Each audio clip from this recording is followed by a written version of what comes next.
కానీ వాళ్ళు ఏం మాట్లాడతాడు? ముఖ్యమంత్రి నీవు గల్లీ స్థాయి నాయకుడు అనేది మళ్ళీ ఒకసారి రుజువు చేసుకున్నావు. నిజమే, మాకు రాదా భాష? వాడెంత గొట్టంగాడు, కేసీఆర్ కాలి గోటి సరిపోడు అనొచ్చు మేము కూడా. మేము అనడం లేదు. నువ్వు రండవు, నువ్వు కొజ్జవని కూడా అనొచ్చు, మేము అనడం లేదు. మాకు విజ్ఞత ఉంది.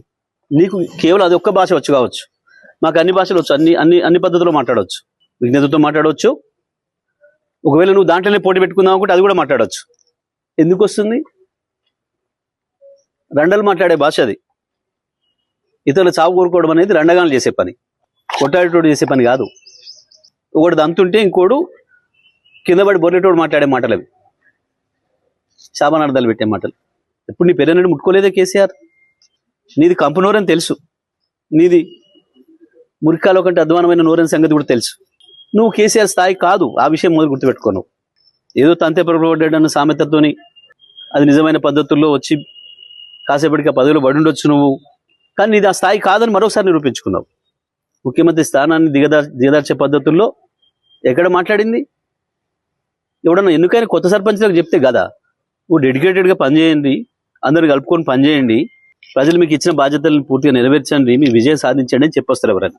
నీ చెత్తవాగుడితోని వచ్చిన వాళ్ళ బ్రెయిన్ జడగొట్టి ఏం సమాచారం తీసుకుపోయారు, వాళ్ళు ఏం మోసుకపోయారు నీ దగ్గర నుంచి మెసేజ్? ఇట్లా బూతులు మాట్లాడాలి కావచ్చు మేమని మోసుకుపోయారు. ముఖ్యమంత్రి అంటోడు మాట్లాడేటప్పుడు సోయిండాలి కదా. ఒకటి మాత్రం వాస్తవం రేవంత్, కేసీఆర్ని ఏదో ఈ రాయి కట్టుకొని అండ్లబడిసావు, ఆ రాయి కట్టుకొని నిలబడిసావు అని మాట్లాడుతున్నావు కదా. ఒక్కటి వాస్తవం నేను చెప్తున్నా, సాధారణ ఎన్నికలు వచ్చిన మరుక్షణమే ప్రజలు నువ్వు ఎక్కడ రోడ్డు మీద కనపడ్డా తప్పకుండా ఆ బండరాలు నీకు గట్టి హుసేన్ సాగర్లోనో మూసిలోనో పడేస్తారు.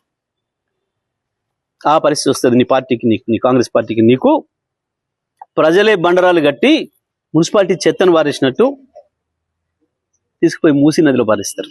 గుర్తుపెట్టుకో. కేవలం సబ్జెక్ట్ లేక, కేసీఆర్ చెప్పిన వాటికి ఆన్సర్ చెప్పలేక, సమాధానం చెప్పలేక, దొరికిన దొంగలాగా దాని నుంచి పక్కదారి పట్టించడానికి ప్రజల్ని ఇటువంటి బూతు మాటలు ఎత్తుకుంటున్నాడు. చూడలేదా ప్రజలు? కోట్లాది మంది ప్రజలు చూసిండ్రు.